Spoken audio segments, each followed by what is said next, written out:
I remain. Always.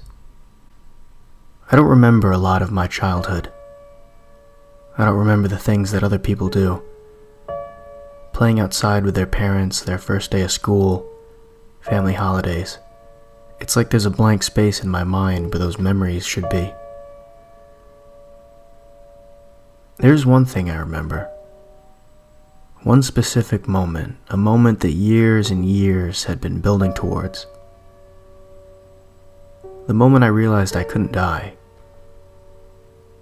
Now mind you, I never tried to kill myself or anything like that, but there were subtle clues throughout my life that led me to this conclusion.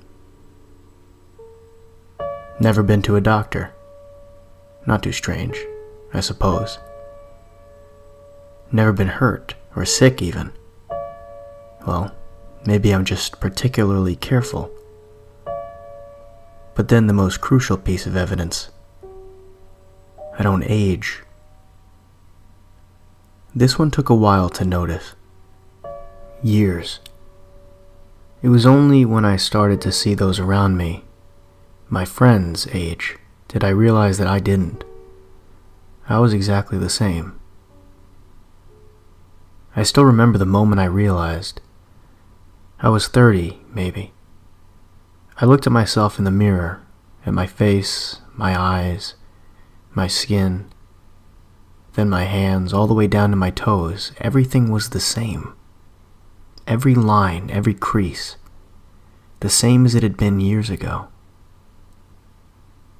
And it wasn't too long after that, more people started noticing as well.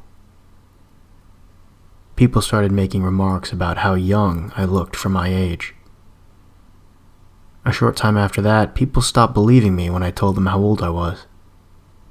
Close friends started to wonder what miracle drug I was taking to stay the same, when the rest of them were beginning to show signs of wear. This was around the time I made my first move. I had to. I had to get away. I couldn't risk them learning my secret. Could I? So I could be experimented on and questioned and tested? It isn't that I didn't trust my friends, it's just that, well, when you know someone who lives forever, it's a little hard to keep that quiet. So I decided to go. Said I landed a job in another state, but left the country instead. Changed my name, found a job, a life, made more friends, fell in love, got married, and the years went by, and eventually the cycle started up again. The questions. What diet are you on? What supplements are you taking? Who is your nutritionist? I hung around a little longer than I should have. I mean, do you blame me? I had the perfect life. Good friends, a beautiful wife. A beautiful wife who began to look back at our wedding photos and wonder why she had aged and I did not.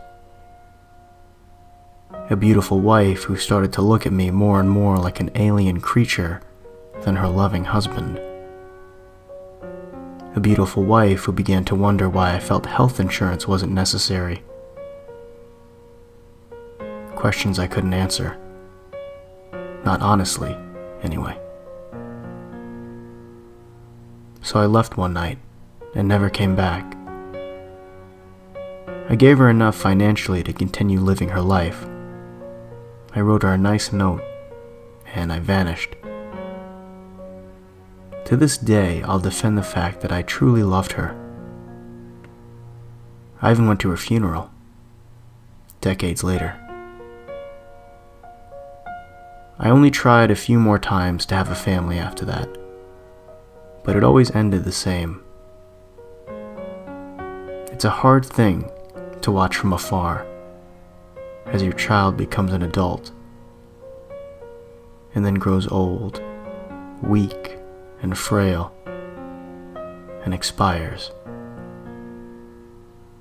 It's a hard thing to attend your child's funeral, especially when you don't want to be seen. Since then, I've avoided growing too attached to anyone. No matter how things play out, the ending is always the same. Me. Alone. The same. While everything around me changes. I've seen generations come and go. People rise to power and be overthrown. I've seen technology advance beyond what I ever thought was possible. I've seen societal norms shift and change, and yet I remain through it all. The same. Spending lifetimes alone does something. It makes you devalue life, specifically my own life. This life, which has become an affliction.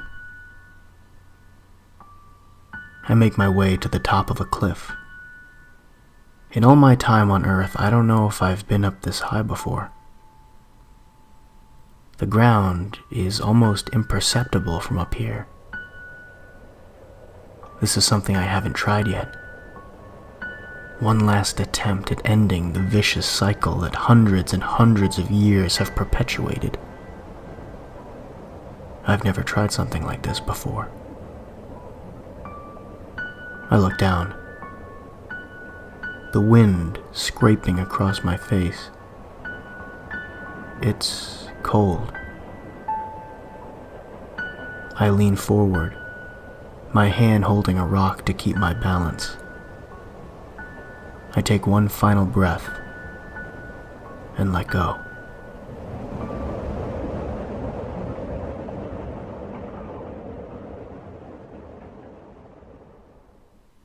I open my eyes at the bottom, alive.